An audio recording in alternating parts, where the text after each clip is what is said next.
This is 2018 NAB here in Vegas. We're unveiling our brand new Project Valkyrie, which is the newest addition to our Jupiter line.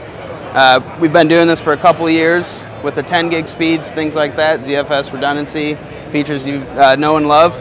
What sets this apart from the standard Jupiter is the form factor, first of all. 12 inches by 7, so a literal suitcase form factor. You don't have to worry about expensive adapters, you know, all these things. It's a simple system, very modular. We're going to have a Pelican case that will ship with it, so very robust. Yeah, and then on top of that, you ingest to this thing. Absolutely no bottleneck. Kind of plays very nicely with our Thunderblade V4. So from ingest all the way to archive, absolutely no bottleneck, no waiting. Light package, a lot of performance. We'll be pushing this out probably in the next year or so. This is our prototype. The performance numbers are ridiculously high for SMB. We're pushing about 5,000 megabytes read-write with the correct networking equipment, of course. So yeah, kind of the gambit from gigabit, 10 gig, 40 gig, and then like I said, in the future we will be looking at 100 gig. We don't limit you in terms of peripherals or protocols, so your standard copper, fiber, all those things, we're not going to tie you down. One of the nice things about these systems as well is you can manage it with our net data application. You can literally just throw a tablet on the network and see what's happening. How much storage do you have? Who's using what? Very easy to manage. You don't need to be a tech guy to understand these things. This is the business end of the Valkyrie. Obviously you have standard ATX power. We go with the nice stuff. Seasonic, they make most of the good stuff. Of course you got your RS-232, your VGA, USB 3.0. Now these are dual gigabit built in. You have your BMC controller, or IPMI as it's called. This essentially will allow you to log into the Valkyrie, do firmware upgrades, check thermal sensors, things like that. And technically the system doesn't even have to be on, just powered. And then of course through PCIe we have 7 slots. So pretty much any card you can think of will go in. In this specific setup, we have 40 gig to our PC, which is simulating a direct edit type system.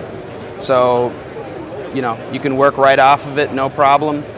And then of course you have a fiber backbone which would simulate what you would connect to your switch.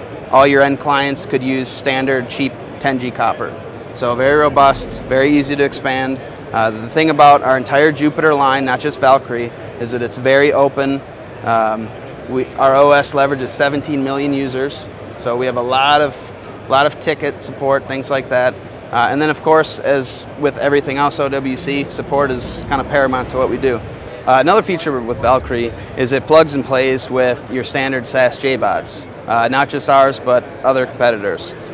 What that means is you can easily rack it, push all the data on cheap spinning disks, ingest to it. You don't have to worry about filling it up that bad. The nice thing about these is you can basically fill this up really fast and then push it to spinning disks, which of course are less expensive. It comes with a Mini-SAS port, dual port, and each one of those will do 40 gigs. So absolutely no bottleneck there, and you can basically daisy chain all the way up. In theory, ZFS will go into the zettabytes, and that's one with 21 zeros behind it. So quite a bit of expansion. The use case we kind of see this fitting into beautifully is where you have these production companies that are very mobile, that want to take and do all the editing in the field. Essentially you can tie this in with all of your end clients, do all of your editing through the Valkyrie, and that encompasses your pool, your scratch. You can do everything from the Valkyrie. One of the features that sets it apart from everything else is the ZFS file system. So that gives you data redundancy, a self-healing file system, and of course the performance when you're pulling straight from RAM. So no waiting for disks to spool up, things like that.